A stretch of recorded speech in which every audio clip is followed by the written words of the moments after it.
you'd have to be living in a cave if you didn't know from the business pages or even on the front of the tabloids that companies like Tesco, Morrison's and so on are in trouble because of the loss of sales to the German-owned discounters Aldi and Lidl.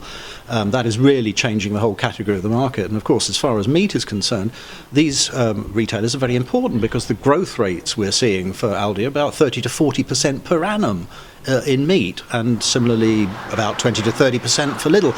So these are very important numbers which you can't ignore, whether you like it or not. That's just what's happening. The craft butcher, the conventional high street butcher, which accounts for about 10% of the meat market in this country still, is under pressure, just as the grocers are under pressure.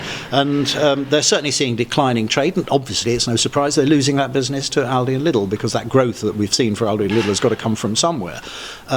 The butchers are still getting quite a lot of people going there. That isn't changing so much. What is changing is what they're actually spending there.